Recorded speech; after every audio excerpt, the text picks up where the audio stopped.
O sangue fugiu do meu rosto quando vi o Corolla prata estacionado na rua de paralelepípedos, em frente à casa da Fernanda. Minha irmã. Minha única irmã. O carro do Roberto estava ali, enquanto ele supostamente participava de um congresso em Belo Horizonte. Minhas pernas fraquejaram e precisei me apoiar no poste. A bolsa escorregou do meu ombro, caindo no chão com um baque surdo que nem registrei direito. Senti o mundo girar. 17 anos de casamento passaram como um filme acelerado na minha cabeça. Era uma tarde de quinta-feira. O céu de São Paulo mostrava aquele azul raro que só aparece depois de uma chuva forte. Eu tinha saído mais cedo do escritório de contabilidade onde trabalhava. Pensei em fazer uma surpresa para minha irmã. Levar aqueles brigadeiros que ela tanto gostava da confeitaria do seu Antônio. Fernanda estava sozinha desde o divórcio, e eu sempre tentava animá-la. Ironia do destino. A surpresa acabei recebendo eu. Permaneci ali, paralisada, por longos minutos.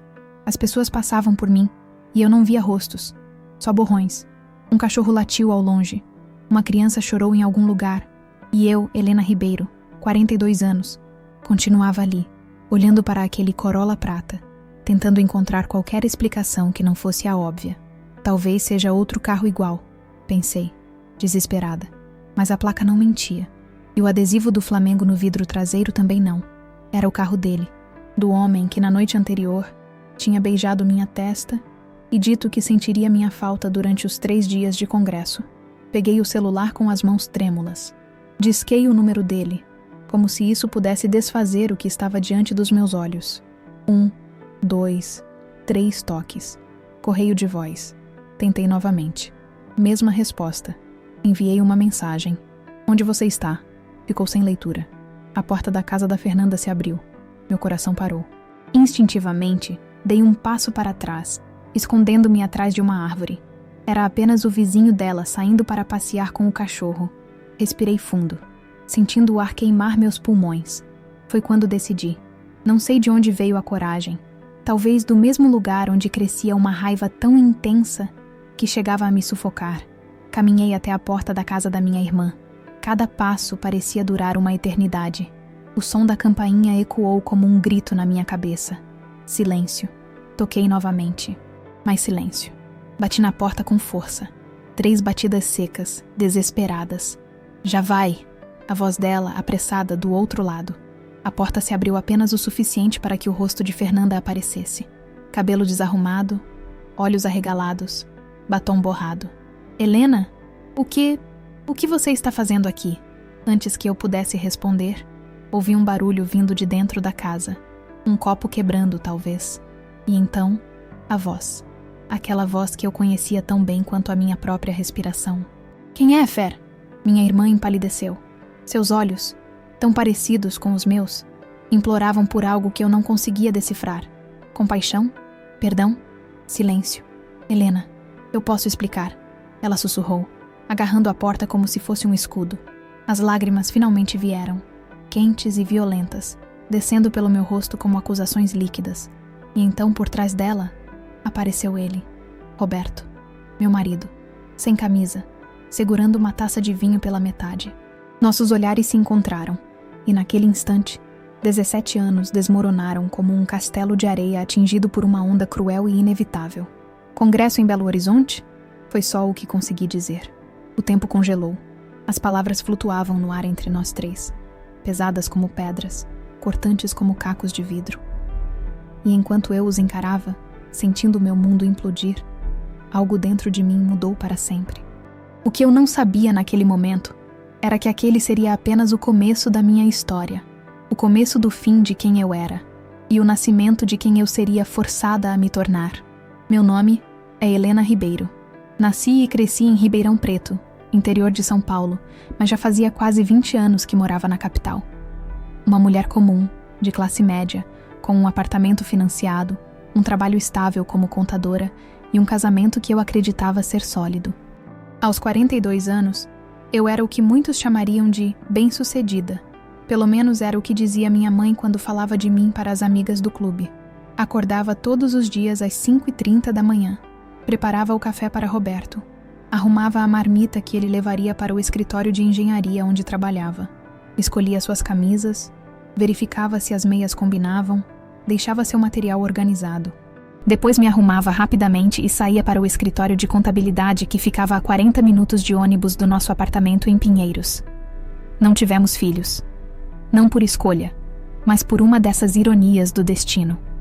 Aos 29 anos, depois de uma infecção grave, descobri que seria muito difícil engravidar. Roberto disse que não importava, que seríamos felizes de qualquer jeito. E eu acreditei. Durante anos, transformei meu marido no centro do meu universo, como se precisasse compensar o fato de não poder dar a ele os filhos que, no fundo, eu sabia que ele queria. Nossa rotina era previsível, quase monótona. Jantávamos juntos assistindo ao jornal. Aos finais de semana, visitávamos minha mãe em Ribeirão, ou saíamos com alguns poucos casais amigos. Uma vez por mês, íamos ao cinema. Uma vez por ano, fazíamos uma viagem, geralmente para o Nordeste, porque Roberto adorava praias. Nossa última tinha sido para Porto de Galinhas, 7 meses atrás. Fernanda, minha irmã mais nova por apenas 2 anos, sempre foi o oposto de mim. Impulsiva, vibrante, o centro das atenções. Casou-se jovem com Paulo. Teve um casamento turbulento e se divorciou há 3 anos. Sem filhos também, trabalhava como professora de educação física em uma academia de elite na zona sul da cidade. Nos víamos com frequência. Pelo menos uma vez por semana, eu ia até sua casa levar alguma comida que havia preparado ou simplesmente para conversar. Roberto e eu nos conhecemos na faculdade. Ele fazia engenharia civil. Eu, ciências contábeis. Casamos assim que nos formamos, em uma cerimônia simples em Ribeirão Preto. Meu pai já havia falecido, vítima de um infarto fulminante quando eu tinha 19 anos. Foi meu tio Antônio quem me levou ao altar. Nunca fomos ricos, mas vivíamos confortavelmente. Roberto ganhava bem como engenheiro em uma construtora importante de São Paulo. Eu complementava nossa renda com meu trabalho no escritório de contabilidade do seu Marcos, um senhor que me tratava quase como uma filha. Talvez esse fosse o problema. Talvez nossa vida fosse entediante demais. Talvez eu tivesse me tornado entediante demais. Previsível demais, dedicada demais. Minha mãe sempre dizia que eu era boa demais para esse mundo. Agora eu me perguntava se isso era realmente um elogio. Enquanto olhava para aqueles 2 rostos conhecidos emoldurados pela porta entreaberta, percebi que não conhecia nem meu marido nem minha irmã. Pior, percebi que talvez não conhecesse nem a mim mesma. Pode pelo menos me deixar entrar? Perguntei com uma voz que não parecia a minha. Fernanda olhou para Roberto, como se pedisse permissão. Isso me feriu ainda mais profundamente. Desde quando minha irmã precisava da permissão dele para qualquer coisa? Desde quando eu precisava pedir para entrar na casa onde cresci visitando quase semanalmente? Fernanda abriu a porta lentamente. O apartamento dela era pequeno, mas aconchegante. Uma sala com cozinha americana, um quarto e um banheiro. Tudo decorado com aquelas cores vibrantes que ela sempre adorou. Amarelo, laranja, vermelho. Cores que eu nunca teria coragem de usar no meu próprio lar, sempre decorado em tons neutros que Roberto preferia. Sobre a mesa de centro, 2 taças de vinho. Na pia, pratos sujos do que parecia ter sido um almoço romântico. No sofá, a camisa social azul de Roberto, aquela que eu havia passado na noite anterior, enquanto ele arrumava a mala para o suposto congresso. Helena, nós não queríamos que você descobrisse assim. Roberto começou, tentando encontrar as palavras certas. E como vocês queriam que eu descobrisse? Perguntei, sentindo a raiva substituir o choque inicial. Com um PowerPoint? Uma carta? Um e-mail corporativo? Fernanda começou a chorar. Sempre chorava quando se sentia pressionada. Crescendo, eu sempre a defendia dos problemas que ela mesma criava. Agora, aquelas lágrimas me pareciam ofensivas. Há quanto tempo? Perguntei, olhando diretamente para Roberto. Ele engoliu em seco. Passou a mão pelos cabelos grisalhos nas têmporas, um gesto que eu conhecia tão bem, que ele fazia sempre que estava nervoso ou mentindo. Helena, isso não importa agora. Há quanto tempo? Repeti, elevando minha voz. 8 meses.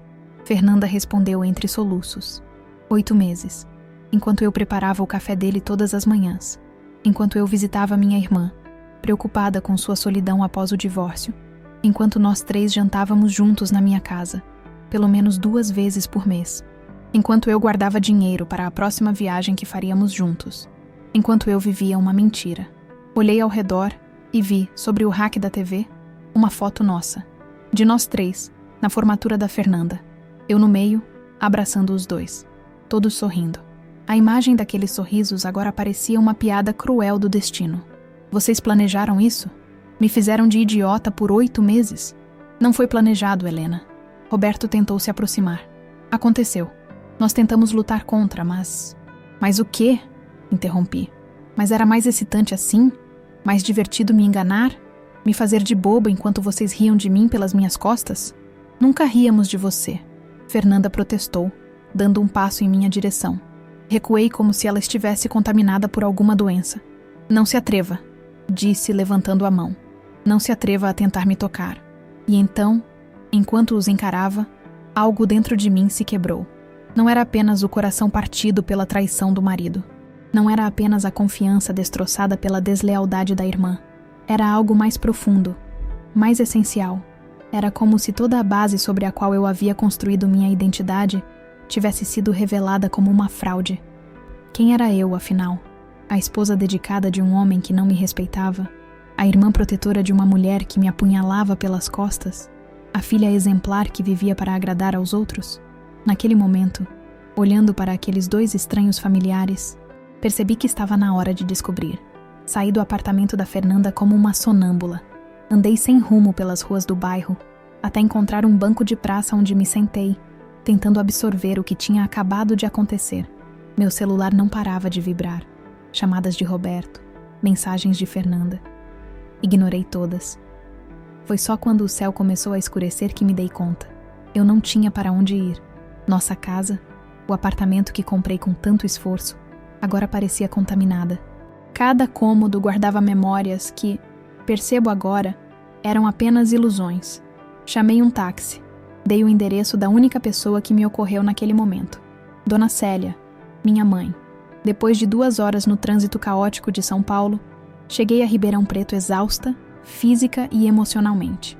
Minha mãe abriu a porta e bastou olhar para o meu rosto para saber que algo terrível havia acontecido. Filha, o que foi? Desabei no sofá florido da sala, aquele mesmo sofá onde cresci, e contei tudo. As palavras saíam entrecortadas por soluços. Dona Célia ouviu em silêncio, seus olhos azuis envelhecidos fixos nos meus, suas mãos enrugadas segurando as minhas. Quando terminei, esperava conforto. Esperava indignação em meu favor. Esperava que ela me abraçasse e dissesse que tudo ficaria bem, que eu merecia coisa melhor, que Roberto e Fernanda não valiam minhas lágrimas. Mas não foi isso que aconteceu. Helena, você tem certeza que não está exagerando?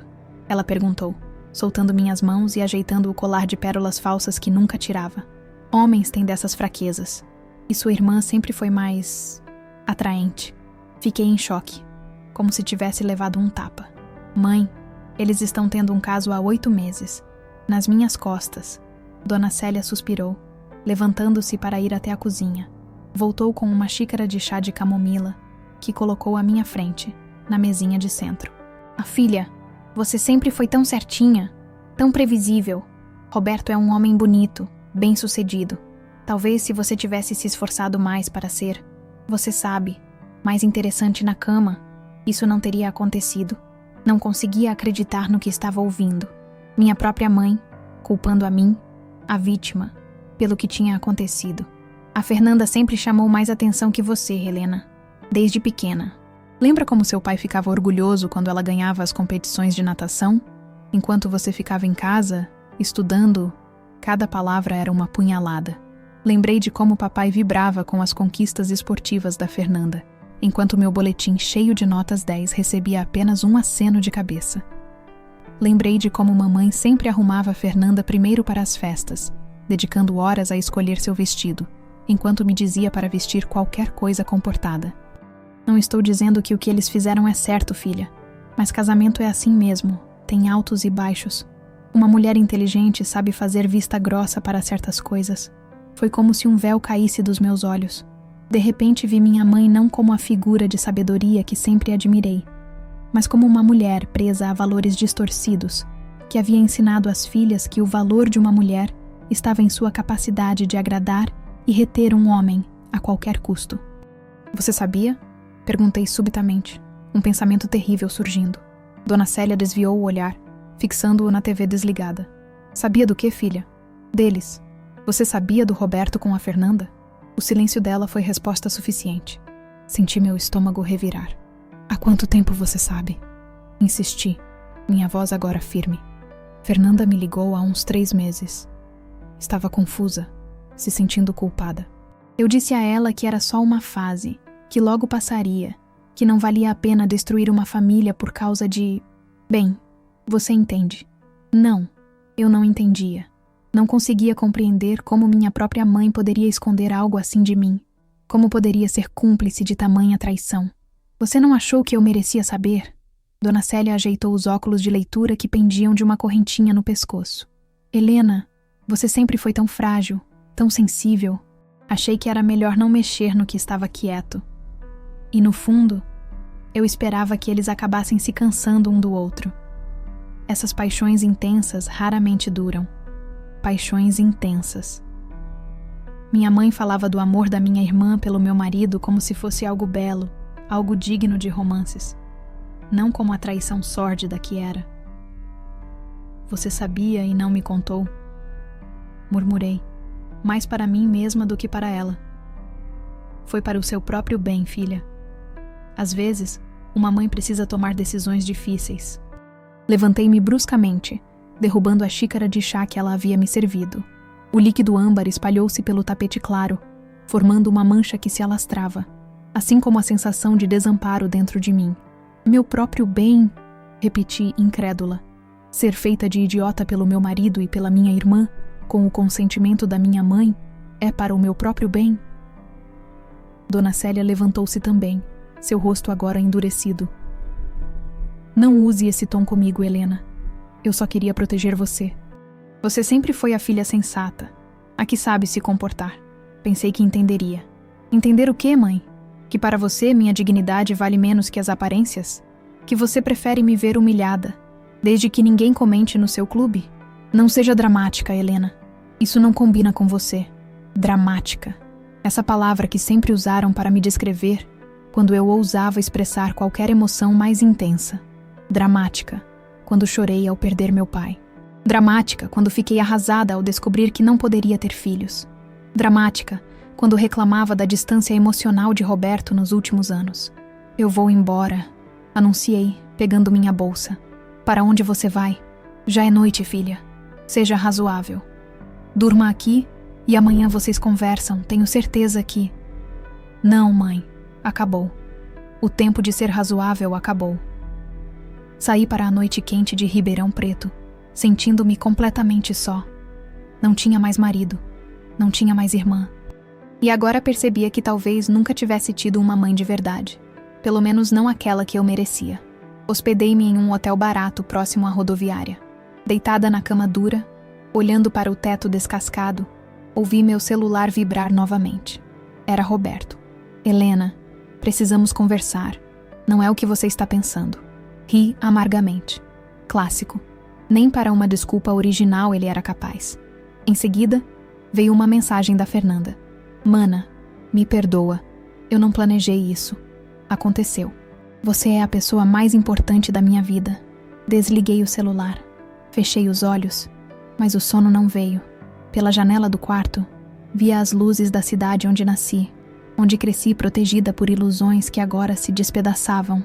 Naquela noite, sozinha em um quarto de hotel desconhecido, entendi que havia sido traída não apenas por meu marido e minha irmã, mas por todos os valores que me haviam ensinado, por todas as mentiras sobre abnegação, sacrifício e lugar de mulher que havia absorvido ao longo da vida. E enquanto as lágrimas finalmente secavam no meu rosto, uma resolução começou a nascer dentro de mim. Eu nunca mais seria a Helena que eles conheciam. Nunca mais seria a tola que aceitava migalhas de atenção como se fossem tesouros.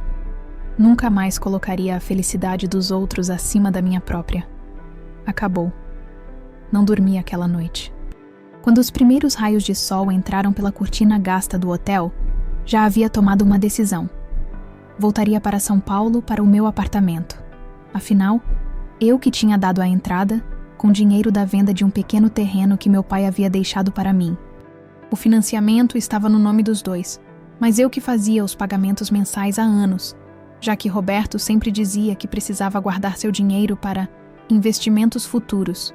Investimentos que, agora percebo, provavelmente incluíam presentes caros para minha irmã. No ônibus, olhando pela janela a paisagem do interior paulista passar rapidamente, memórias inundaram minha mente. Lembrei-me de quando conheci Roberto, no primeiro semestre da faculdade.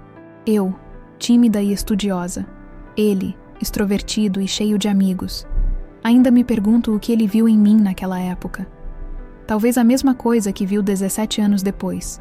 Uma mulher confiável, previsível, segura. Uma base sólida para que ele pudesse viver suas aventuras. Lembrei-me do dia em que meu pai faleceu. O infarto veio sem aviso, levando embora o homem que, apesar de calado e por vezes ausente, era meu porto seguro. Roberto estava ao meu lado no funeral, segurando minha mão.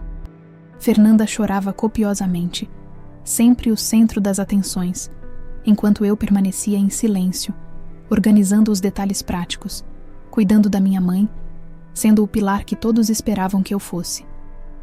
3 meses depois, Roberto me pediu em casamento. Eu tinha acabado de receber a herança do meu pai, o pequeno terreno e algumas economias. Coincidência? Também lembrei do nosso casamento. Simples, como mencionei antes. Minha mãe queria algo mais extravagante, pelo menos para compensar o fato de você não ser tão bonita quanto sua irmã. Ela disse. Roberto preferiu algo íntimo. Para que gastar dinheiro com festa? Argumentou. O dinheiro que economizamos foi usado para a entrada do nosso apartamento. Os primeiros anos foram bons, devo admitir. Roberto era atencioso, me levava para jantar fora, fazia planos. Sonhávamos com filhos. Então veio a infecção, as complicações, o diagnóstico. Seria muito difícil para mim engravidar naturalmente. Lembro do médico sugerindo tratamentos, fertilização in vitro. Lembro de Roberto dizendo que não valia a pena o investimento. Lembro de engolir minhas lágrimas e concordar, porque sempre fui razoável. O tempo passou e nossa rotina se estabeleceu. Eu trabalhando no escritório de contabilidade, ele ascendendo na construtora. Nos primeiros anos, ainda dividíamos as contas. Depois, Roberto começou a dizer que precisava guardar para abrir seu próprio negócio algum dia. Fui assumindo mais e mais despesas, sem questionar. Afinal, era o que uma boa esposa faria. Lembrei também de como cuidei da Fernanda quando ela se divorciou. Paulo a deixou por uma mulher mais jovem, uma aluna da academia onde ela dava aulas. Irônico, não? Na época, ela estava arrasada. Passei semanas indo à casa dela após o trabalho, levando comida, ouvindo seus lamentos, consolando-a. Roberto também ia comigo às vezes. Dizia que era importante apoiar a família. Foi nessa época que comecei a notar mudanças nele. Chegava tarde em casa alegando reuniões. O celular, antes sempre ao alcance, passou a ser guardado com mais cuidado. Perfumes novos, roupas novas, os clássicos sinais que toda mulher traída reconhece, depois que já é tarde demais. Mas o que mais me doía, enquanto o ônibus avançava pela rodovia Anhanguera, não eram as memórias de Roberto, eram as da Fernanda, minha irmãzinha, que eu protegi dos valentões na escola, para quem eu cedia meus brinquedos, minhas roupas, minha atenção, a quem ensinei a andar de bicicleta, a quem ajudei com a lição de casa, por quem menti para nossos pais quando ela chegava tarde de alguma festa. Lembrei do Natal de 5 anos atrás, quando Fernanda perdeu o emprego e não tinha dinheiro para comprar presentes. Dei a ela parte do meu 13º para que pudesse comprar algo para nossa mãe. E para Roberto, ironicamente. Lembrei de como a defendi quando Roberto, certa vez, comentou que ela era irresponsável demais para ter um relacionamento estável. Lembrei de quantas vezes abri mão de planos próprios para ajudá-la com alguma emergência. Uma conta atrasada, um problema no carro, uma crise emocional. E foi aí que percebi algo doloroso. Toda a minha vida havia sido dedicada a cuidar dos outros. De Roberto, de Fernanda, da minha mãe. Sempre coloquei as necessidades alheias acima das minhas. Sempre fui a sensata e a madura, na responsável. E o que ganhei em troca? Traição, deslealdade e desprezo. Quando o ônibus chegou ao terminal Tietê, em São Paulo, já passava do meio-dia. Peguei um táxi direto para nosso apartamento em Pinheiros. Meu coração batia acelerado enquanto subia os 8 andares no elevador. Não sabia se Roberto estaria lá. Parte de mim esperava que não. Outra parte quase desejava o confronto. O apartamento estava vazio. Tudo exatamente como eu havia deixado no dia anterior. A louça do café da manhã lavada e guardada, a cama feita com esmero, as roupas passadas e organizadas no armário. Uma vida de dedicação resumida em objetos inanimados que agora pareciam me encarar com ironia. Sentei-me no sofá, aquele que escolhi cuidadosamente para combinar com a decoração que Roberto preferia. Neutro, previsível, sem graça, como eu havia me tornado. Meu celular, que havia religado durante a viagem, vibrou. Uma mensagem de Roberto. Estou na casa da sua mãe em Ribeirão. Vim te procurar. Precisamos conversar. Então ele havia corrido para minha mãe, provavelmente para que ela intercedesse a seu favor. Típico. Outra mensagem chegou. Dessa vez da Fernanda. Helena, pelo amor de Deus, me atende. Eu sei que errei, mas você precisa entender. Entender o quê? Que tipo de justificativa poderia haver para o que eles fizeram? O telefone fixo tocou. Era seu Marcos, meu chefe. Helena, está tudo bem? Você nunca faltou sem avisar antes. Meu Deus, o trabalho. Com tudo o que aconteceu, nem me lembrei de ligar para o escritório. Me desculpe, seu Marcos. Tive uma emergência familiar. Está tudo bem, minha filha? Precisa de alguma coisa? A genuína preocupação em sua voz quase me fez desabar novamente. Era estranho como um patrão demonstrava mais consideração pelo meu bem-estar do que minha própria família. Estou resolvendo umas questões pessoais, seu Marcos. Acho que vou precisar de alguns dias de folga. Claro, claro. Você tem férias acumuladas. Tire o tempo que precisar. O escritório sobrevive sem você por um tempo. Agradeci e desliguei. Aquela conversa me fez perceber algo importante. Eu tinha valor fora daquele círculo familiar tóxico. Tinha um trabalho onde era respeitada. Tinha economias próprias. Não muitas, é verdade, já que sempre priorizei as necessidades do nosso lar. Tinha educação, experiência, capacidade. Olhei ao redor do apartamento e, pela primeira vez, vi com clareza aquele espaço que eu sempre considerei nosso tinha muito mais de mim do que dele. Fui eu quem escolheu cada móvel, cada utensílio, cada detalhe, sempre tentando agradar o gosto dele, é verdade. Mas ainda assim, fruto do meu esforço, do meu trabalho, do meu cuidado. E foi então que algo despertou dentro de mim. Uma resolução que começou a tomar forma, ainda nebulosa, mas cada vez mais forte. Eu não seria expulsa da minha própria vida. Não abriria mão do que construí com tanto esforço. Não me tornaria uma nota de rodapé na história de amor proibido entre meu marido e minha irmã. Pela primeira vez desde que vi o Corolla prata estacionado em frente à casa da Fernanda, não chorei. Ao invés disso, comecei a planejar. 2 dias se passaram. Eu permaneci no apartamento, ignorando as ligações e mensagens incessantes de Roberto, Fernanda e minha mãe. Tirei uma semana de folga do trabalho, alegando problemas de saúde, o que não era de todo mentira. Meu corpo físico parecia estar reagindo ao trauma emocional. Não conseguia comer direito, dormia mal, sentia dores de cabeça constantes. Na manhã do 3º dia, a campainha tocou. Olhei pelo olho mágico. Era Dona Célia, minha mãe. Hesitei, mas acabei abrindo a porta. Filha, graças a Deus. Estávamos tão preocupados, ela disse, entrando sem esperar convite, carregando uma sacola que parecia conter comida. Fechei a porta e a segui até a cozinha, onde ela começou a desempacotar potes de comida caseira. Trouxe aquela sopa que você gosta. E também fiz aquele bolo de fubá que era o preferido do seu pai. Fiquei observando em silêncio enquanto ela se movimentava com familiaridade pela minha cozinha, guardando as coisas na geladeira, falando sobre a viagem, sobre o tempo, sobre qualquer coisa menos o elefante na sala. Mãe, o que a senhora veio fazer aqui? Ela parou, Ajeitou o colar de pérolas falsas e me encarou. Vim ver como você está, é claro. Uma mãe se preocupa. A senhora veio sozinha?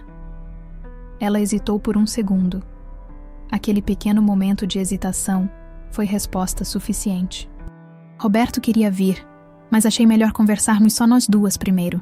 Então ele está em São Paulo? Sim, está hospedado na casa da... Ela parou abruptamente. Na casa da Fernanda. Completei, sentindo um novo golpe, ainda que não fosse surpreendente. Dona Célia suspirou, sentando-se à mesa da cozinha. Helena, você precisa ser realista. O que aconteceu é terrível, concordo. Mas não é o fim do mundo. Casamentos passam por crises. Isso não é uma crise, mãe. Meu marido está tendo um caso com minha irmã há 8 meses. E daí? Ela rebateu com uma franqueza que me chocou. Você acha que foi a primeira mulher traída no mundo? Acha que seu pai nunca olhou para outra? Os homens são assim, filha. Especialmente homens bem-sucedidos como Roberto. Fiquei em silêncio, absorvendo o veneno daquelas palavras, que revelavam tanto sobre a visão de mundo da minha mãe, quanto sobre o meu próprio casamento. O que a senhora está sugerindo exatamente? Que eu finja que não vi nada? Que perdoe os dois e sigamos como uma família feliz? Estou sugerindo que você seja inteligente. Roberto é um bom partido. Tem um bom emprego. É respeitado. Não bebe. Não joga. Quantas mulheres da sua idade sem filhos conseguiriam algo melhor? Cada palavra era como um tapa. Minha própria mãe, me dizendo que eu deveria me contentar com as migalhas de um casamento falido, porque afinal, quem mais me quereria? Não é como se você tivesse muitas opções, Helena. Ela continuou, implacável. Já está na casa dos 40, nunca foi de se cuidar muito. E vamos ser honestas, homens como Roberto não crescem em árvores. Levantei-me bruscamente, incapaz de continuar ouvindo. Acho melhor a senhora ir embora. Você está sendo irracional, filha. Pense no futuro. Pense na sua segurança financeira. Roberto já disse que foi um erro, que não vai acontecer novamente. Fernanda também está arrependida. Por que não pode perdoá-los? Porque eu mereço mais do que isso. Gritei, surpresa com minha própria explosão. Dona Célia me olhou como se eu tivesse dito o maior absurdo do mundo. Merecer? Merecer o quê? Todo mundo tem que se contentar com o que consegue ter, Helena. Essa história de merecer é coisa da sua cabeça. Na vida real, a gente aceita o que vem e segue em frente. Olhei para minha mãe e subitamente vi todas as humilhações que ela própria deve ter engolido ao longo da vida. Quantas traições do meu pai ela teria ignorado. Quantas vezes abaixou a cabeça, sufocou sua dignidade, em nome de manter as aparências? Eu não sou como a senhora, mãe. Não vou viver assim. Ela se levantou, pegando a bolsa. Então vai viver como? Sozinha? Vai jogar fora 17 anos de casamento por causa de um deslize? Um deslize de 8 meses com a minha irmã? Sim, vou. Dona Célia balançou a cabeça, como se eu fosse uma criança teimosa que se recusa a entender a lógica adulta. Vou dizer a Roberto para vir falar com você. Talvez você o escute. Não quero vê-lo. Helena, seja razoável. Mãe, pela última vez, eu não quero ver Roberto, nem Fernanda, nem a senhora. Preciso de tempo para pensar. Ela caminhou até a porta, mas antes de sair, virou-se. Pense bem no que está fazendo, filha. Orgulho não põe comida na mesa. E o tempo passa rápido para nós mulheres. Quando a porta fechou, senti uma mistura de alívio e desolação. Alívio por estar novamente sozinha. Desolação por perceber que não tinha, realmente, uma família para contar. À noite, a campainha tocou novamente. Olhei pelo olho mágico. Era Roberto. Ignorei. Ele começou a bater na porta. Helena, eu sei que você está aí. Precisamos conversar. Continuei em silêncio. Ele tinha as chaves, é claro, mas por alguma razão não estava usando. Talvez respeitasse minimamente meu espaço, ou talvez tivesse medo da minha reação. Helena, por favor, eu posso explicar tudo. Foi um erro, um momento de fraqueza. Um momento de fraqueza que durou 8 meses. Ri amargamente, mas permaneci calada. Vou ficar aqui até você abrir. E ele ficou, por quase 2 horas. Ora batendo na porta, ora falando, ora ficando em silêncio. Os vizinhos começaram a sair para ver o que estava acontecendo. Conseguia ouvir seus murmúrios no corredor. Finalmente meu celular tocou. Era Fernanda. Ele está aí? Perguntou sem rodeios. Sim, fazendo um escândalo no corredor. Vou buscá-lo. Isso não está ajudando ninguém. Que consideração da sua parte, Fernanda? Respondi, com todo o sarcasmo que consegui reunir. Helena, eu sei que você me odeia agora. E tem razão. Mas... Não quero ouvir, Fernanda. Só venha buscar seu amante e me deixem em paz. Desliguei antes que ela pudesse responder. Cerca de 20 minutos depois, ouvi a voz dela no corredor. Aproximei-me da porta para escutar. Vamos, Roberto. Não é assim que vamos resolver as coisas. Mas ela precisa me ouvir. Ela está sendo irracional. Ela tem todo o direito de estar com raiva. Vamos dar tempo ao tempo. Não posso perder meu casamento, Fer. Não posso perder tudo o que construí. Aquela frase, tudo o que construí, acendeu algo em mim. Como se ele fosse o único que construiu algo. Como se nosso casamento, nossa vida juntos, fosse apenas um investimento dele, que agora corria o risco de perder. Tomada por um impulso, abri a porta de repente. Os dois deram um pulo para trás, surpresos. Helena! Roberto exclamou aliviado. Finalmente! Precisamos... Saia da minha frente. Interrompi, dirigindo-me ao elevador. Aonde você vai? Fernanda perguntou, confusa. Ignorei-a. Chamei o elevador, que felizmente já estava no andar. Roberto tentou me seguir, mas o impedi. Se você me seguir, vou gritar. Já temos vizinhos suficientes olhando para este circo. De fato, várias portas estavam entreabertas. Rostos curiosos espiando o drama familiar. Helena, seja razoável. Roberto começou, mas o elevador chegou e entrei rapidamente. Desci até o térreo, saí do prédio e caminhei até o bar da esquina. Precisava de ar, de espaço, de distância daqueles dois e de tudo o que representavam. O bar estava relativamente vazio para uma noite de semana. Sentei-me em uma mesa afastada e pedi uma cerveja, algo que raramente fazia. Roberto nunca gostou que eu bebesse. Dizia que não combinava comigo. Estava no segundo gole quando meu celular vibrou. Uma mensagem de uma amiga do escritório. Helena, você está bem? Todo mundo aqui no trabalho está preocupado.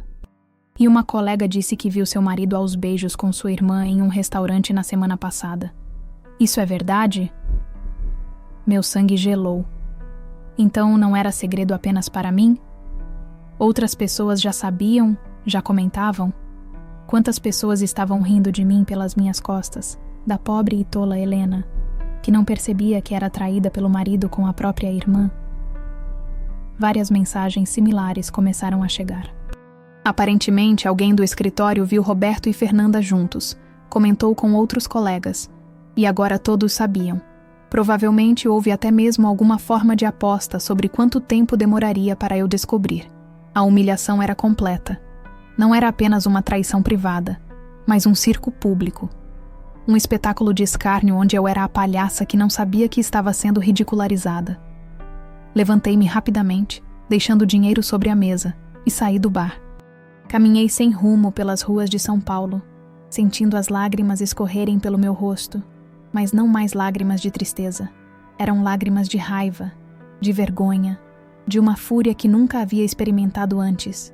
Toda a dor, toda a traição, toda a humilhação convergiam para um único ponto dentro de mim. Um ponto que ardia como brasa viva, consumindo a velha Helena, a compreensiva, a paciente, a que sempre perdoava, e forjando alguém novo. Alguém que não abaixaria mais a cabeça. Alguém que não engolirá mais humilhações em nome de manter as aparências. Naquela noite, enquanto o vento frio de São Paulo secava minhas lágrimas, tomei uma decisão. Isso não ficaria assim. Eu não seria apenas mais uma história de mulher traída e abandonada. Eu não seria reduzida a objeto de pena ou escárnio. Eu reconstruiria minha vida. E faria isso sobre os escombros do que aqueles três, Roberto, Fernanda e minha mãe, tentaram fazer comigo.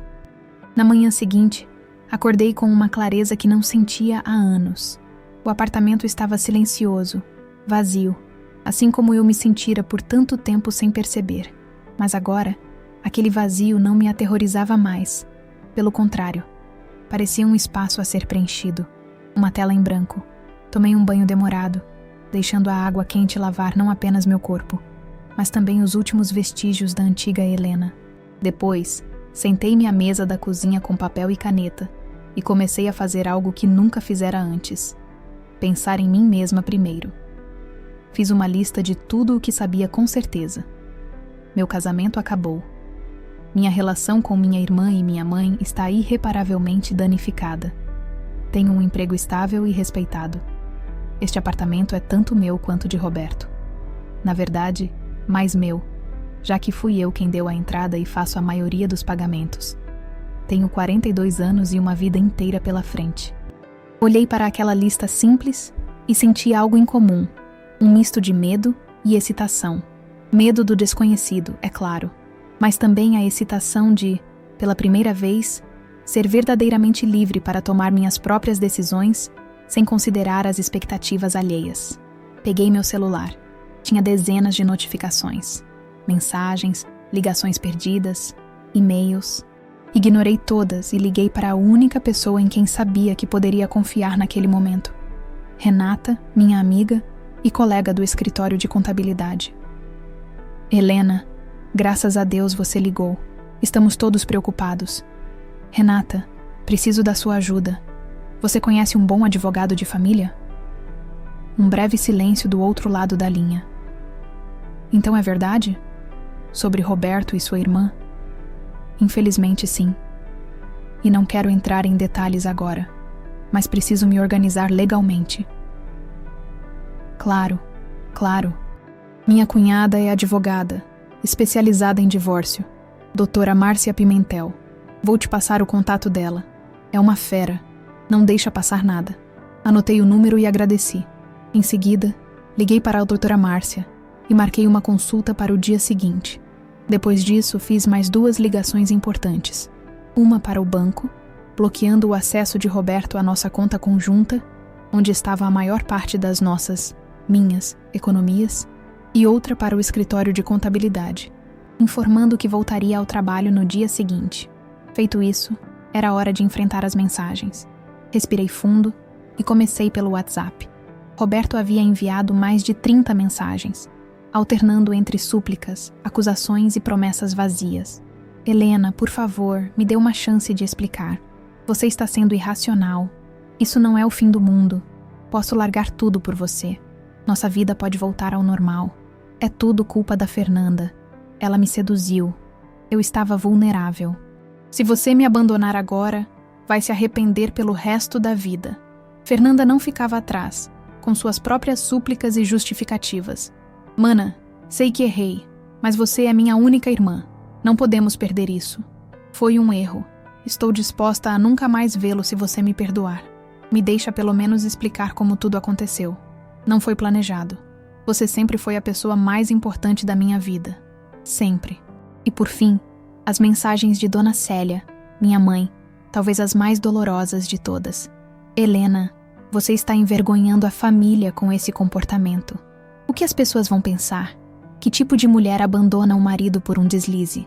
Fernanda está devastada. Roberto também. Todos estão sofrendo por sua teimosia. Seu pai ficaria muito decepcionado com você. Essa última mensagem deveria ter me ferido, mas ao invés disso, provocou um riso amargo. Meu pai, que provavelmente traiu minha mãe inúmeras vezes, ficaria decepcionado comigo por não aceitar ser traída? A ironia era pesada demais. Não respondi a nenhuma das mensagens. Em vez disso, fiz algo simbólico. Mudei meu status de WhatsApp para uma frase que encontrei em um livro que havia lido recentemente. Ninguém pode fazer você se sentir inferior sem o seu consentimento. Eleanor Roosevelt. A seguir, entrei no Instagram e postei uma selfie, algo que raramente fazia. Não era uma foto especialmente bonita ou produzida. Era apenas eu, com olhos inchados de chorar, mas um sorriso determinado nos lábios, com a legenda: recomeçando. Nova fase. O telefone fixo tocou. Era Roberto. Atendi, surpreendendo a mim mesma. Helena, graças a Deus. Precisamos conversar. Posso ir aí agora? Estou a caminho. Não, Roberto, não venha. Mas precisamos resolver isso. Somos casados há 17 anos, pelo amor de Deus. Exatamente por isso tenho direito à metade de tudo o que construímos juntos. Inclusive este apartamento. Um silêncio do outro lado da linha. Do que você está falando? Estou falando que não haverá resolução. Acabou. Marquei com uma advogada amanhã para iniciar o processo de divórcio. Advogada? Sua voz subiu uma oitava. Você não pode estar falando sério. É a sua irmã, Helena. Foi um erro. Um momento de... 8 meses não é um momento, no Roberto. É um relacionamento. E se vocês querem ficar juntos, ótimo. Só não será às minhas custas, ou com o meu consentimento. Helena, você está sendo radical. Vamos conversar pessoalmente como adultos. Adultos? Interrompi. Adultos não traem as pessoas que juraram amar e respeitar. Adultos não se envolvem com os cônjuges de seus irmãos. Adultos não mentem por 8 meses consecutivos. As coisas aconteceram. Não planejamos isso. Eu amo você, Helena. Você é minha esposa. Era. Não sou mais. A partir de agora, sou apenas a mulher que você traiu.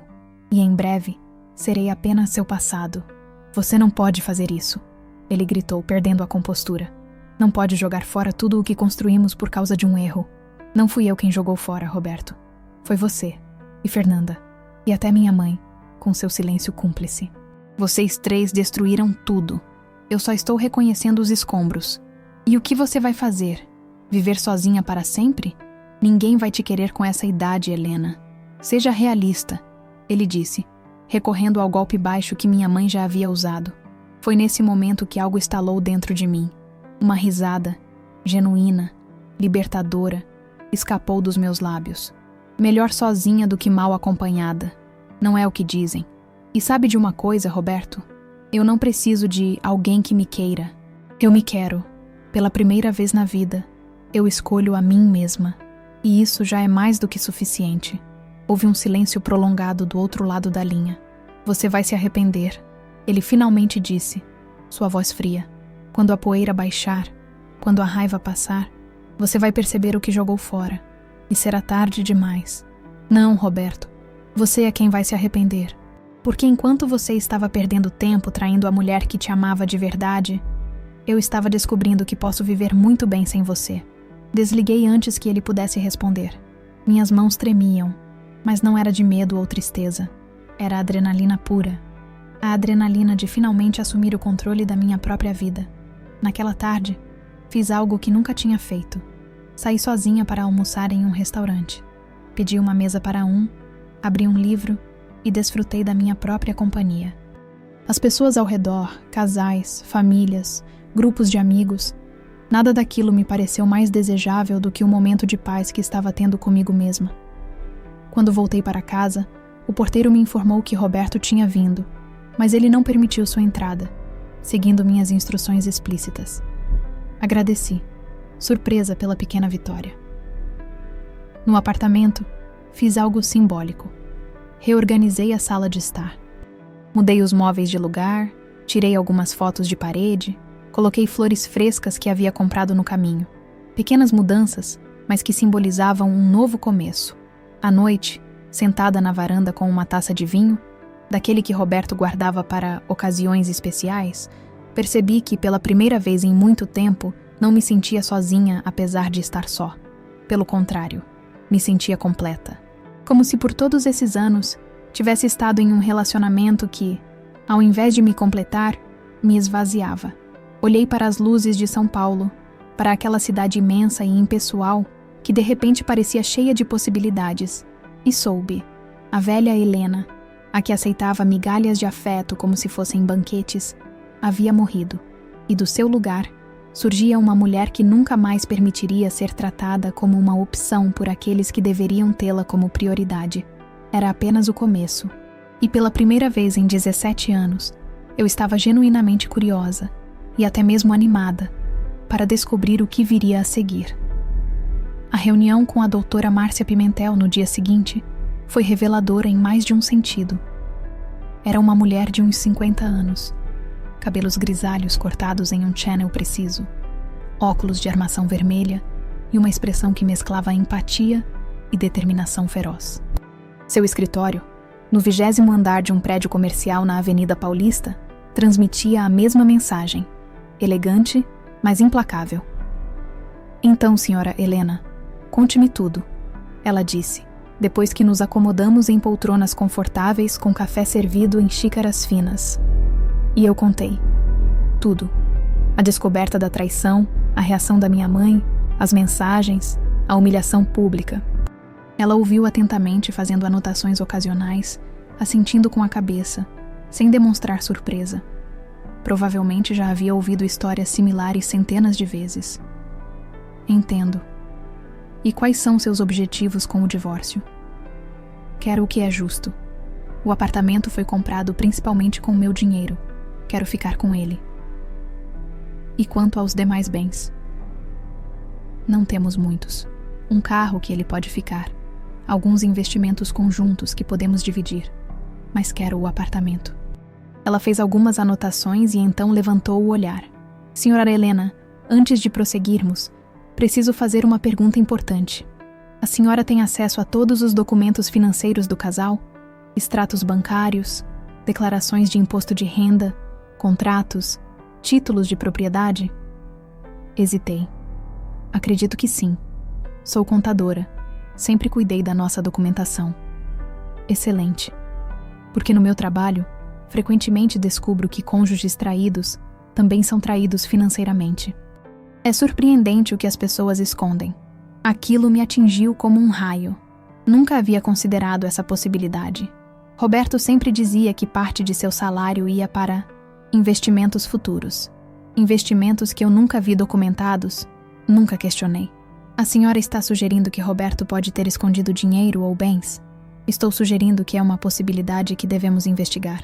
Em casos como o seu, é comum descobrirmos contas secretas, investimentos não declarados, bens em nome de terceiros. Pessoas que traem uma vez geralmente traem em outros aspectos também.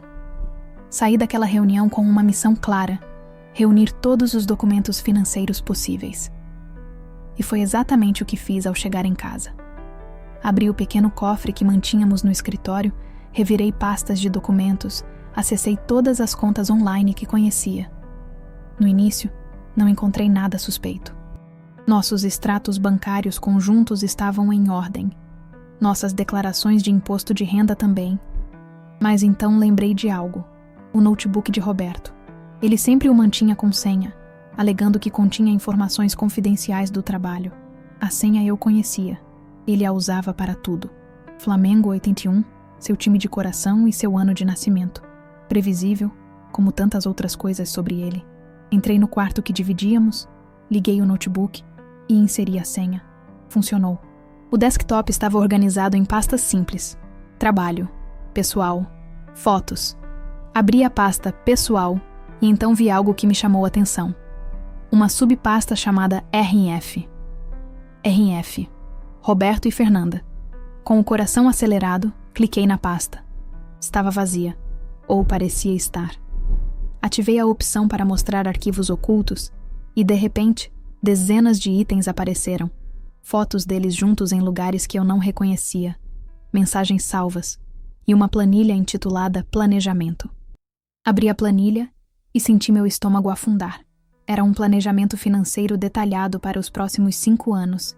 Incluía a previsão de venda do nosso apartamento. Na verdade, meu apartamento. E mudança para uma casa maior.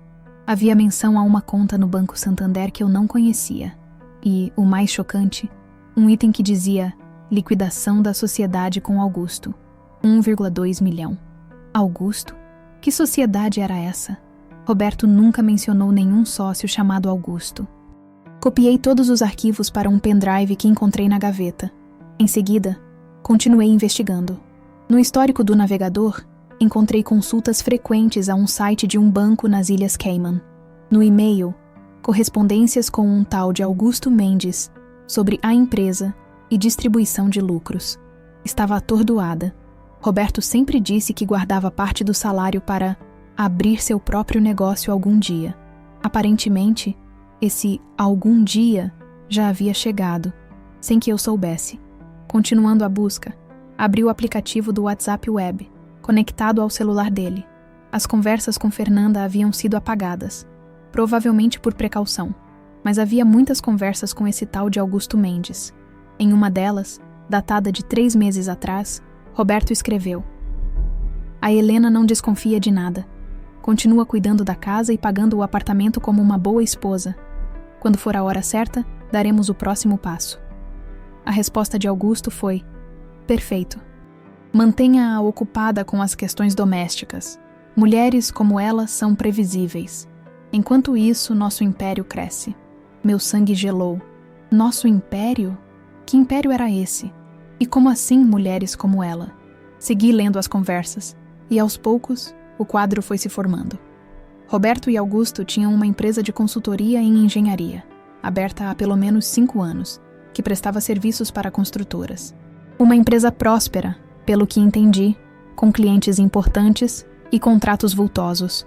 Uma empresa da qual eu, esposa de 17 anos, nunca ouvi falar. E havia mais.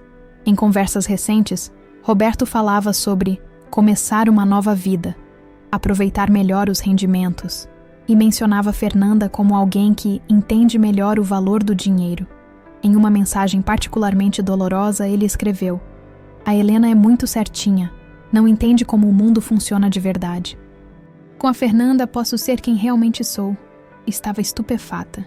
Não apenas meu marido e minha irmã tinham um caso, como também Roberto mantinha uma vida financeira secreta, uma empresa lucrativa, e planejava um futuro com Fernanda usando dinheiro que, por direito, também seria meu.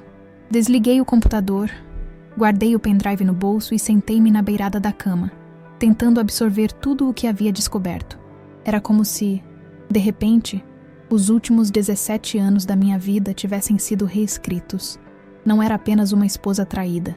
Era uma mulher que havia sido deliberadamente enganada em múltiplos níveis. Naquela noite, não consegui dormir.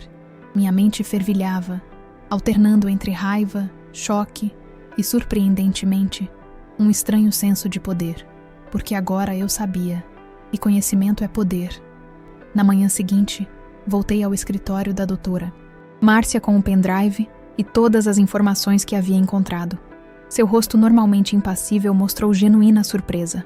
"Isso é excepcional, senhora Helena. A senhora encontrou uma mina de ouro jurídica. O que isso significa para o divórcio? Significa que podemos pedir não apenas o apartamento, mas também uma parte significativa dessa empresa secreta. No mínimo, metade do valor dela, já que foi constituída durante o casamento. E podemos argumentar por danos morais adicionais, dada a natureza da traição conjugal combinada com a traição financeira. E as chances de sucesso? Com essas provas?" Ela sorriu pela primeira vez desde que a conheci. "Diria que excelentes. Seu marido cometeu um erro clássico. Subestimou a esposa certinha. Saí daquele escritório com uma sensação estranha. Não era felicidade, exatamente. Tampouco vingança. Era justiça. A sensação de que, depois de tanto tempo sendo subestimada e menosprezada, finalmente seria vista pelo que realmente era. Uma mulher forte, capaz e determinada a obter o que lhe era devido. Naquela tarde, recebi uma ligação de Fernanda. Ignorei como havia feito com todas as anteriores. Mas então, chegou uma mensagem. "Helena, preciso te ver pessoalmente. Há coisas que você precisa saber sobre Roberto. Coisas importantes." Por um momento, considerei ignorar também. Mas algo me disse que havia mais nessa história. Talvez Fernanda estivesse descobrindo, assim como eu, quem Roberto realmente era. Respondi brevemente. "Amanhã, 10 horas, Café Floresta na Augusta. Seja pontual." A mensagem que recebi de volta foi simples. "Estarei lá. Obrigada."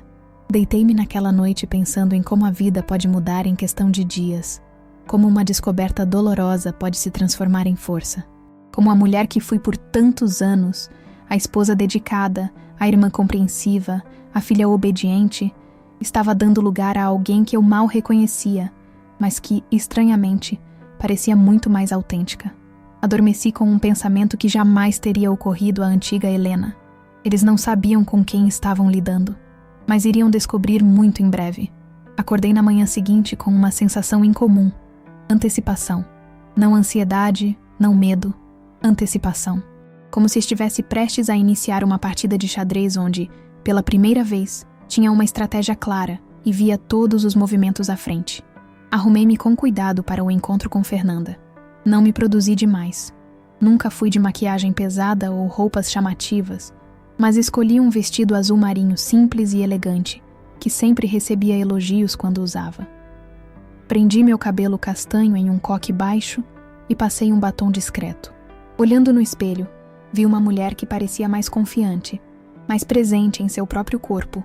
Cheguei ao Café Floresta 10 minutos antes do horário combinado e escolhi uma mesa ao fundo, de onde podia observar a entrada. Pedi um cappuccino e esperei. Pontualmente às 10 horas, Fernanda entrou. Minha irmã sempre foi o que as pessoas chamam de presença. Mais alta que eu, mais magra, com aquele tipo de beleza que faz cabeças virarem. Hoje, porém, ela parecia menor, quase encolhida. Olheiras profundas marcavam seu rosto, e seus normalmente impecáveis cabelos loiros estavam presos displicentemente em um rabo de cavalo. Quando me viu, hesitou por um momento antes de caminhar até minha mesa. Não me levantei para cumprimentá-la. Apenas indiquei a cadeira à minha frente com um gesto. "Obrigada por vir", ela disse, sentando-se. "Eu não tinha certeza se você apareceria." "Disse que viria. Mantenho minha palavra. Sempre mantive." Ela encolheu-se ainda mais com a indireta. O garçom aproximou-se e ela pediu um café simples. "Helena, eu nem sei por onde começar. Que tal pelo começo?" Sugeri, mantendo minha voz neutra. "Ou melhor, por que você me chamou aqui?" Fernanda respirou fundo, ajeitou-se na cadeira e finalmente me olhou nos olhos. "Roberto não é quem você pensa que é." Reprimi um riso irônico. "Se ela soubesse, continue", disse apenas. Nosso relacionamento não é o que parece. Não começou como um caso romântico. Foi diferente. "Estou ouvindo." O café dela chegou. Ela tomou um gole, como se buscasse coragem, e então começou. "Há cerca de 8 meses, Roberto me procurou. Disse que estava preocupado com você, que você andava distante, triste. Perguntou se eu sabia de algo. Começamos a nos encontrar para falar sobre isso. Ele parecia genuinamente preocupado. Franzi o senho. Essa não era a história que eu esperava ouvir. Durante esses encontros, ele começou a me mostrar uma versão dele que eu não conhecia. Charmoso, atencioso, compreensivo. Completamente diferente do cunhado sério e às vezes distante que eu conhecia. Uma coisa levou a outra e... Vocês começaram um caso. Completei. Ela assentiu, olhando para baixo. No início, me senti culpada, claro. Você é minha irmã. Mas Roberto dizia que vocês já não tinham intimidade há anos, que era um casamento de aparências, que você mesma já havia sugerido que ele buscasse satisfação em outro lugar. "O quê?" exclamei, incapaz de conter a indignação. "Isso é absurdo. Eu nunca diria algo assim." "Eu sei", ela murmurou. "Agora eu sei. Mas na época, ele foi muito convincente. E eu queria acreditar, porque me sentia atraída por ele." Tomei um gole do meu cappuccino, tentando processar aquela narrativa distorcida da minha própria vida. "Fernanda, isso não explica por que você me chamou aqui." "Por que agora? O que mudou?" Ela levantou os olhos, e pela primeira vez, vi medo genuíno neles. "Ontem à noite, depois que você concordou em me encontrar, Roberto ficou furioso. Disse que eu estava arruinando tudo, que você não deveria saber de certas coisas. Ele ficou violento." "Violento?" repeti surpresa. Roberto nunca havia demonstrado tendências violentas. Não fisicamente, mas gritou, quebrou coisas. Disse que tinha um plano e que eu estava estragando tudo. Falou sobre dinheiro, muito dinheiro, que vocês iriam se divorciar de qualquer jeito, mas que agora ele teria que mudar a estratégia. Um arrepio percorreu minha espinha. Aquilo coincidia com o que eu havia descoberto. "Que plano, Fernanda? Do que exatamente você está falando?" "Não sei todos os detalhes. Ele nunca foi totalmente aberto comigo sobre isso. Mas sei que ele tem uma empresa com um sócio. Uma empresa que você não conhece. E sei que ele pretendia pedir o divórcio depois de... Não sei como dizer isso. Depois de transferir a maior parte dos bens para nomes de terceiros. E você? Qual seria seu papel nisso tudo?" Ela me olhou diretamente pela primeira vez. No início, acredito que eu era apenas uma distração. Alguém para fazer você parecer a vilã quando o divórcio inevitavelmente acontecesse. Helena me deixou porque não aceitou meu relacionamento com a irmã dela. Soava melhor do que... Escondi milhões da minha esposa por anos. A frieza do cálculo me chocou. mesmo já sabendo parte da história. E depois, quando deixou de ser apenas uma distração, acho que quando ele percebeu que eu realmente tinha me apaixonado, isso não estava nos planos dele. De repente, eu me tornei um fator complicador. Alguém que sabia demais, que estava emocionalmente envolvida. E você está? Apaixonada por ele? Fernanda riu, mas não havia humor em sua risada. Achei que estava, até ontem à noite. Até ver quem ele realmente é quando não está interpretando um papel. E quem ele realmente é, Fernanda? Um homem frio, calculista, que não se importa com ninguém além de si mesmo. Nem comigo, nem com você. Talvez nunca tenha se importado. Ficamos em silêncio por alguns minutos, cada uma absorvendo as implicações daquela conversa. Finalmente perguntei: por que está me contando isso agora? O que você quer? Quero fazer a coisa certa, pelo menos uma vez. Quero te avisar. E se for honesta, quero me proteger também. O homem que vi ontem à noite me assustou, Helena. Ele não é quem pensamos que era. Você tem provas de alguma coisa que está dizendo? Ela hesitou, depois pegou o celular e mostrou algumas fotos. Capturas de tela de conversas com Roberto, onde ele mencionava o plano e falava sobre garantir que Helena não descubra nada até que seja tarde demais. Havia também algumas fotos de documentos que ela aparentemente tirou às escondidas. Contratos, extratos bancários. Posso te enviar tudo isso, ela ofereceu. Não sei se ajuda, mas é o que tenho. Ajuda, respondi, mantendo minha expressão neutra. Envie para o meu e-mail. Ela assentiu e guardou o celular. Helena, eu sei que provavelmente nunca vai me perdoar. E tem todo o direito. Eu traí sua confiança da pior maneira possível. Mas quero que saiba que estou realmente arrependida. Não pelo fim do meu relacionamento com Roberto. Isso claramente foi um erro desde o início. Mas por ter magoado você, a única pessoa que sempre esteve ao meu lado. Olhei para minha irmã e, por um momento, vi a menina com quem cresci. A menina que, apesar de todos os seus defeitos, já havia sido minha melhor amiga. Mas então lembrei de tudo o que havia acontecido, de todas as mentiras, de toda a dor. Vou ser sincera com você, Fernanda. Não sei se algum dia vou conseguir perdoar. Não sei se nossa relação de irmãs pode ser reconstruída, mas agradeço por ter vindo hoje, por ter me contado tudo isso. Foi corajoso. Uma lágrima escorreu pelo rosto dela. Não fiz nenhum movimento para consolá-la. O que você vai fazer agora? Ela perguntou, enxugando o rosto com um guardanapo. O que vou fazer? Repeti, sentindo um sorriso leve se formar em meus lábios. Vou fazer justiça, Fernanda. À minha maneira. Terminei meu cappuccino. Deixei dinheiro suficiente para pagar por ambas as bebidas. E me levantei. Envie-me aqueles arquivos. E, Fernanda, tenha cuidado. Se o que você diz sobre Roberto é verdade, talvez seja melhor você manter distância por enquanto. Ela assentiu, parecendo aliviada e apreensiva ao mesmo tempo. E você, vai ficar bem? Ajustei minha bolsa no ombro e olhei para minha irmã uma última vez. Vou ficar melhor do que nunca.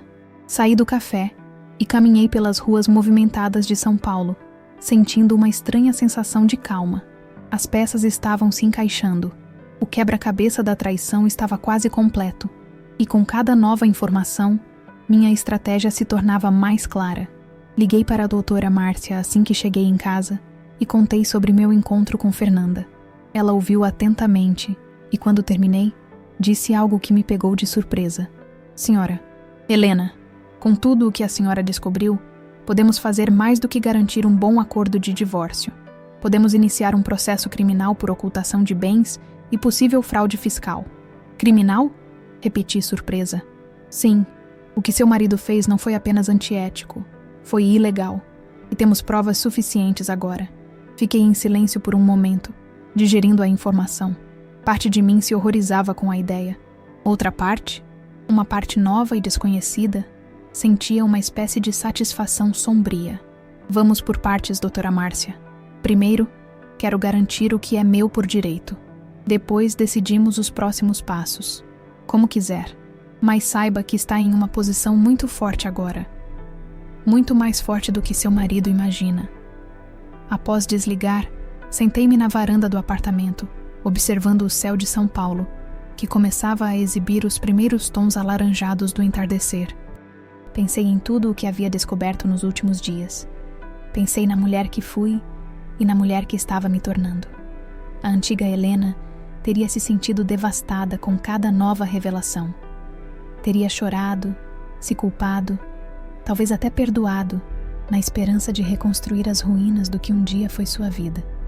Mas a nova Helena, a que emergia das cinzas dessa traição, era diferente. Essa Helena não buscava perdão ou reconciliação, buscava justiça e, pela primeira vez, sentia que tinha o poder de obtê-la. Enquanto o sol se punha sobre a cidade, fiz uma promessa a mim mesma. Roberto, Fernanda e até mesmo minha mãe aprenderiam uma lição valiosa: que algumas mulheres podem ser subestimadas, menosprezadas e traídas por um tempo. Mas quando finalmente despertam, sua força é inimaginável. E eu estava apenas começando a despertar. Uma semana se passou desde meu encontro com Fernanda. Uma semana de preparação meticulosa, de reuniões com a doutora Márcia, de coleta de provas e documentos. Roberto continuava tentando me contatar, alternando entre súplicas melosas e ameaças veladas. Ignorei todas. Fernanda cumpriu sua palavra e me enviou tudo o que tinha: capturas de tela, fotos de documentos, gravações de conversas. Material suficiente para que a doutora Márcia montasse um caso sólido, não apenas para o divórcio, mas também para um possível processo por fraude. Foi durante essa semana que também descobri mais sobre a empresa secreta de Roberto. Chamava-se RMA Consultoria, Roberto Mendes Associados, e, pelo que pude apurar, prestava serviços para grandes construtoras, incluindo a empresa onde Roberto trabalhava oficialmente. Um claro conflito de interesses, possivelmente até mesmo ilegal. A doutora Márcia sugeriu que entrássemos com o pedido de divórcio litigioso imediatamente, citando a traição e a ocultação de bens, e solicitando uma medida cautelar para congelar todos os bens do casal, incluindo a tal empresa secreta. Ele não vai saber o que o atingiu, garantiu ela, com um sorriso predatório. E quando souber, já será tarde demais. Mas eu tinha outro plano. Um plano que não envolvia apenas os tribunais e processos que poderiam se arrastar por anos. Um plano que daria a Roberto exatamente o que ele merecia: exposição. O que poucos sabiam, talvez nem mesmo Roberto, é que, entre meus clientes no escritório de contabilidade, estava Mauro Santos, dono de um blog influente sobre o mercado imobiliário de São Paulo. Um blog que frequentemente publicava notícias sobre grandes construtoras, suas práticas e, ocasionalmente, seus escândalos. Marquei um almoço com Mauro, levei algumas provas cuidadosamente selecionadas sobre o conflito de interesses de Roberto e sugeri que ele investigasse a fundo o assunto. A possibilidade de uma grande reportagem o deixou visivelmente empolgado. Helena, isso é dinamite. Se tudo o que você está me dizendo for verdade, estamos falando de um esquema que pode envolver outras pessoas na construtora. Talvez até contratos públicos. Tudo o que peço é discrição quanto à fonte, respondi. O resto é com você. Ele assentiu, entendendo perfeitamente o que estava implícito. Eu daria todas as informações necessárias, desde que meu nome não aparecesse diretamente ligado à denúncia. Os dias seguintes foram de uma calma estranha. Eu ia ao trabalho, voltava para casa, seguia minha rotina aparentemente normal, mas por dentro, sabia que a tempestade estava prestes a se formar. A oportunidade de confronto direto veio de onde menos esperava. Um convite da minha mãe para um jantar em sua casa. Precisamos resolver essa situação como família, dizia a mensagem. Roberto e Fernanda também estarão aqui. Por favor, venha. Achei irônico como ela ainda insistia em tentar consertar o que havia sido irremediavelmente quebrado. Mais irônico ainda era o fato de que ela acreditava que um jantar familiar poderia apagar uma traição daquela magnitude. Respondi simplesmente: estarei lá. O jantar foi marcado para sábado à noite. Na sexta-feira, recebi uma ligação da doutora Márcia. Senhora, Helena, temos tudo pronto. Podemos entrar com o pedido de divórcio e acautelar para congelar os bens na segunda-feira. Perfeito, respondi. Aguardemos até segunda, então. O sábado chegou, e com ele, uma notícia inesperada. O blog de Mauro publicou a primeira parte de uma reportagem investigativa sobre conflitos de interesse no setor da construção civil. Embora não citasse nomes ainda, os detalhes deixavam claro para qualquer pessoa familiarizada com o setor que a construtora onde Roberto trabalhava era o alvo principal. Cheguei à casa da minha mãe em Ribeirão Preto por volta das 7 da noite. Estacionei em frente e fiquei alguns minutos no carro, respirando fundo, preparando-me psicologicamente para o que estava por vir. A casa estava exatamente como eu a deixara semanas atrás. O mesmo jardim bem cuidado, as mesmas cortinas rendadas nas janelas, o mesmo tapete florido no hall de entrada. Dona Célia me recebeu com um abraço tenso, que não retribuí. Helena, que bom que você veio, ela disse, tentando soar natural. Roberto e Fernanda já estão aqui. Seguia até a sala de estar, onde Roberto e Fernanda estavam sentados, visivelmente desconfortáveis. Roberto levantou-se imediatamente ao me ver. Parecia cansado, com olheiras profundas e uma expressão ansiosa que nunca havia visto antes. Helena, precisamos conversar. Ele começou dando um passo em minha direção. Estamos aqui para isso, não é?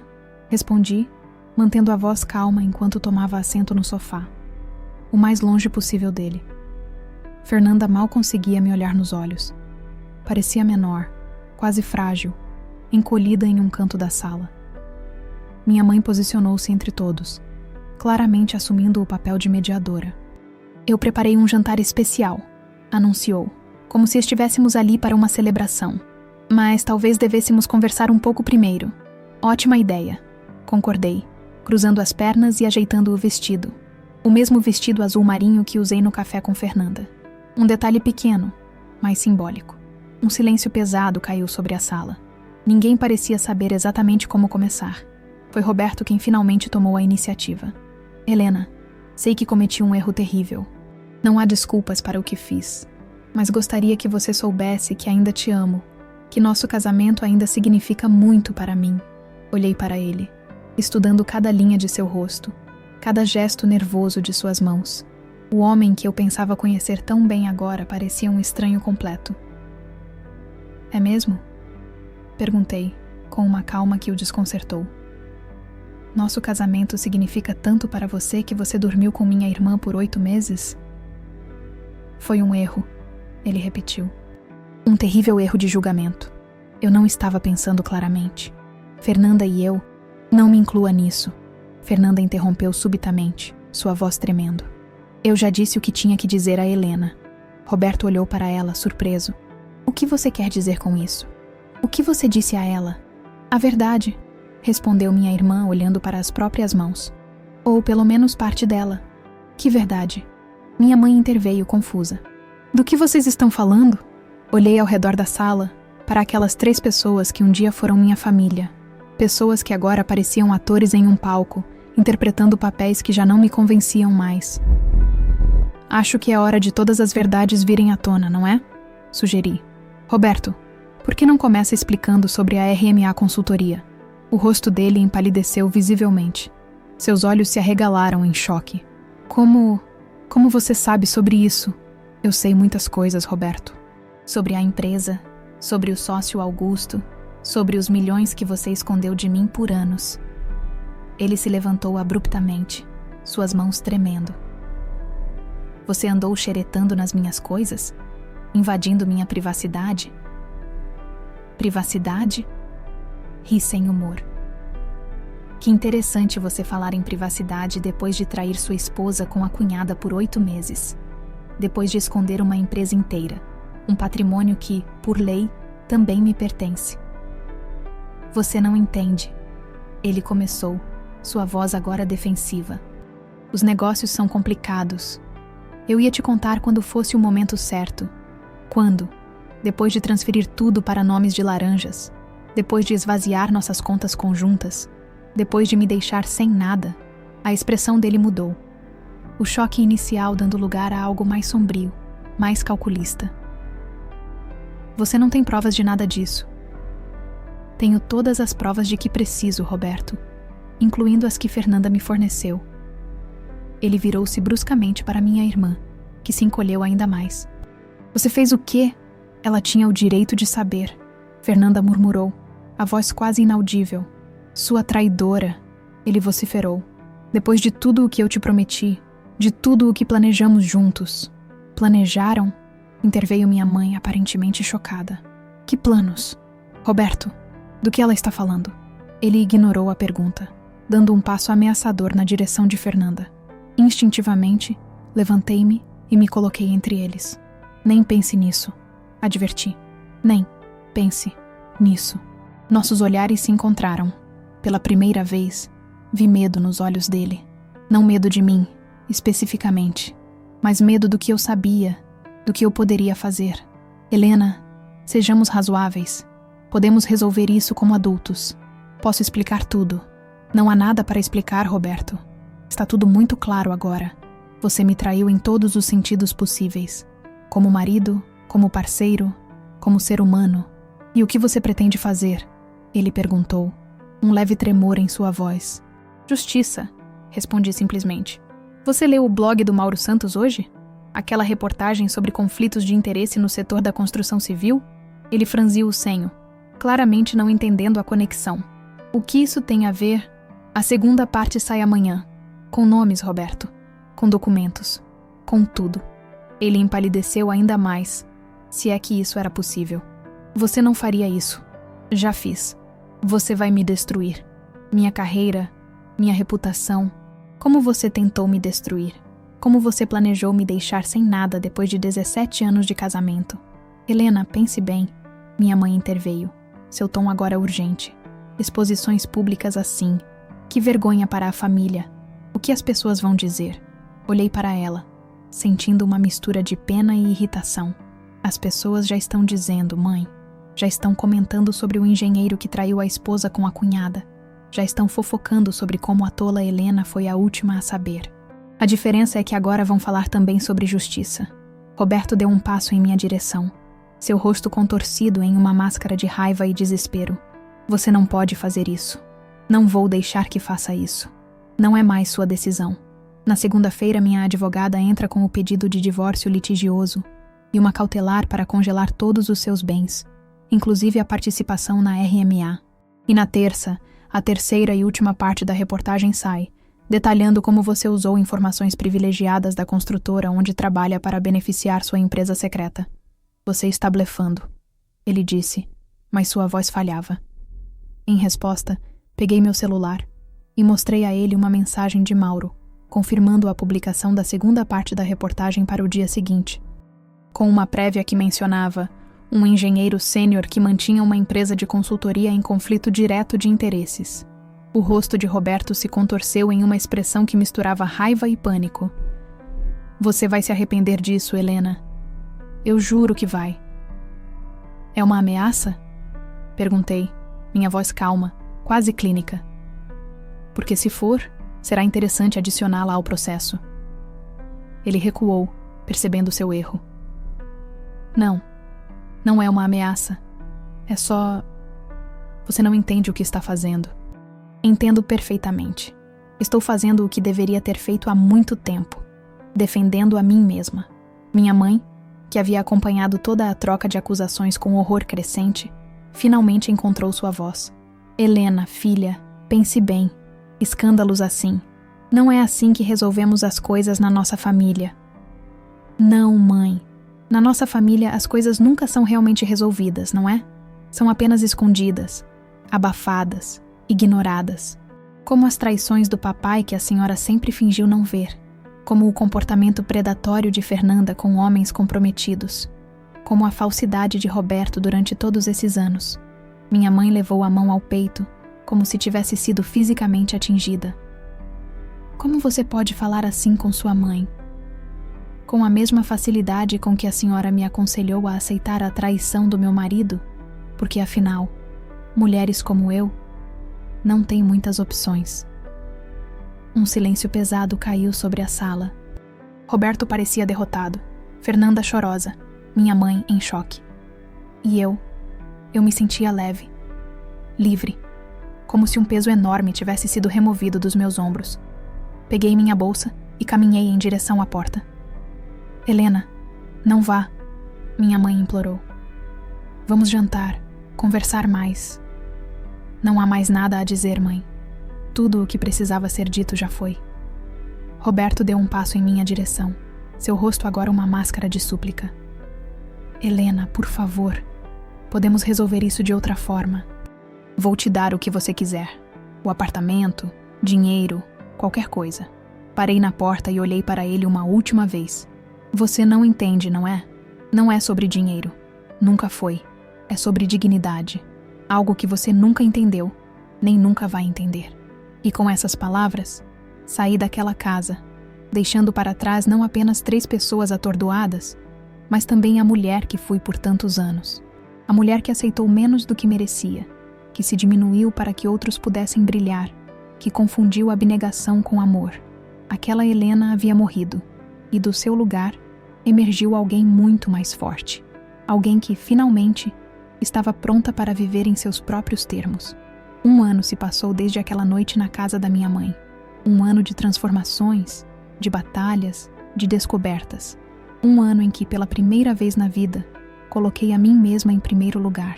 O divórcio foi finalizado há 3 meses. Não foi fácil, nem rápido, mas o resultado superou minhas expectativas. Com as provas que reuni e o excelente trabalho da doutora Márcia, consegui ficar não apenas com o apartamento, mas também com uma participação significativa na RMA Consultoria, empresa que, ironicamente, está indo muito bem agora que foi saneada e opera de forma transparente. A reportagem de Mauro teve o efeito previsto. Expôs não apenas Roberto, mas um esquema maior de conflitos de interesse no setor da construção civil. Ele perdeu o emprego na construtora, enfrentou processos internos e, por um tempo, parecia que sua carreira estava arruinada. Não senti alegria com isso, devo admitir. Não era vingança o que eu buscava, mas justiça. E justiça foi feita. Fernanda.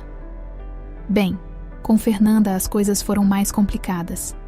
Após aquela noite, ela tentou se aproximar algumas vezes. Mandou mensagens, cartas, até mesmo um buquê de flores no meu aniversário. Parte de mim queria perdoá-la, reconectar com a única irmã que tenho. Outra parte ainda sentia a dor da traição muito vivamente.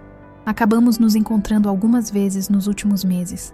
Conversas tensas, carregadas de um passado que não pode ser apagado, mas também de uma história compartilhada que não pode ser negada. Não somos mais próximas como antes, e talvez nunca sejamos, mas estamos lentamente construindo algo novo, algo baseado em respeito mútuo, não em papéis predefinidos de irmã protetora e irmã protegida. Quanto à minha mãe, nossa relação também mudou fundamentalmente. Depois do choque inicial, ela tentou voltar ao padrão antigo, fazer de conta que nada havia acontecido, varrer os problemas para debaixo do tapete. Mas eu já não era a mesma Helena que aceitaria isso. Tivemos uma longa conversa há cerca de 6 meses. Disse a ela, com toda a clareza, que a amava, mas que não poderia manter um relacionamento baseado em expectativas desiguais e valores que não compartilhava mais. Que estava disposta a construir uma nova relação, mas nos meus termos também. Para minha surpresa, ela ouviu, realmente ouviu. E embora ainda tenhamos nossas diferenças, ela ainda se preocupa demais com o que os outros vão pensar. Há um novo respeito em nosso relacionamento. Um reconhecimento tácito de que sou uma mulher adulta, forte e capaz de tomar minhas próprias decisões. Profissionalmente, as coisas também mudaram. Com a experiência adquirida durante o processo de descoberta das finanças ocultas de Roberto, percebi que tinha um talento natural para a investigação financeira. Conversei com seu Marcos, meu chefe, e ele me incentivou a fazer uma especialização em perícia contábil. Agora, além do trabalho regular no escritório, comecei a atuar como assistente em perícias judiciais, especialmente em casos de divórcio, onde há suspeita de ocultação de bens. Há algo profundamente satisfatório em ajudar outras mulheres a descobrir a verdade sobre suas próprias situações financeiras, em dar-lhes o poder que vem do conhecimento. E quanto ao apartamento em Pinheiros? Ainda moro lá, mas ele não parece mais o mesmo lugar. Reformei completamente a sala de estar. Pintei as paredes de cores vibrantes que Roberto sempre detestou. Comprei móveis novos que refletem meu próprio gosto, não o dele. Transformei o escritório, antes domínio exclusivo dele, em um espaço de meditação e leitura. É meu lar agora, verdadeiramente meu. As pessoas frequentemente me perguntam se estou namorando, se já superei Roberto. A pergunta sempre me faz sorrir. Como se a narrativa de uma mulher separada devesse necessariamente incluir um novo homem, uma substituição rápida, uma validação externa. A verdade é que estou curtindo imensamente minha própria companhia. Descobri prazeres que nunca havia explorado antes. Viajei sozinha para o litoral norte. Comecei a praticar yoga. Entrei para um clube de leitura. Fiz aulas de dança. Conheci pessoas novas. Fiz amigos que me valorizam pelo que sou, não pelo que posso fazer por eles. Isso não significa que estou fechada para o amor. Pelo contrário, estou mais aberta do que nunca, mas um tipo diferente de amor. Um amor que não exige que eu me diminua, que não vem com condições ou expectativas impossíveis. Um amor que é adição, não subtração. Houve momentos difíceis neste ano, claro. Noites em que a solidão pesava, em que questionava minhas decisões, em que sentia falta da segurança de uma rotina conhecida, mesmo que imperfeita. Mas esses momentos foram ficando mais raros, menos intensos. Hoje, sentada na varanda do meu apartamento, observando o pôr do sol sobre São Paulo, sinto uma paz que nunca experimentei antes. Uma sensação de estar exatamente onde deveria estar, de ser exatamente quem deveria ser. O celular vibra ao meu lado. É uma mensagem de Renata, minha amiga e colega, perguntando se estou pronta para a aula de dança às 8. Respondo que sim, que nos encontramos lá, e volto minha atenção para o horizonte. O sol está quase desaparecendo agora, tingindo o céu de tons dourados e púrpuras. Não é um fim, penso. É apenas um ciclo se completando para que outro possa começar. 17 anos de casamento terminaram, sim, mas 43 anos de vida continuam. E agora, pela primeira vez, são verdadeiramente meus. A mulher que permitiu ser diminuída, que confundiu sacrifício com amor, que buscou validação nos olhos alheios, ela ficou no passado. A mulher que sou agora olha para dentro, encontra força nas próprias fragilidades, constrói sua vida pedaço por pedaço, sem depender da aprovação de ninguém. Não é vingança, não é amargura, é simplesmente justiça. Dar a mim mesma o valor que mereço, o amor que mereço, a vida que mereço. E enquanto o último raio de sol desaparece no horizonte, faço uma promessa silenciosa a mim mesma. Nunca mais permitirei que alguém defina meu valor. Nunca mais aceitarei menos do que mereço.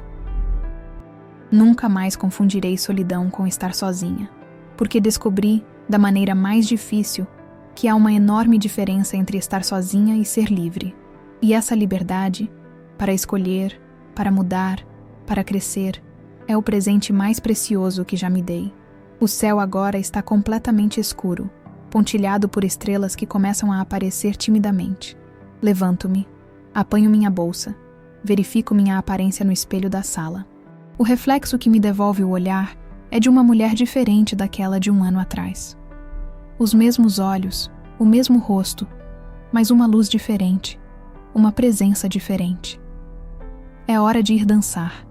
É hora de continuar vivendo. É hora de celebrar não o fim de uma história, mas o começo de outra. Uma história escrita por mim, para mim, sobre mim. E dessa vez, sou eu quem segura a caneta. Tentar novamente o Claude pode cometer erros. Confira sempre as respostas.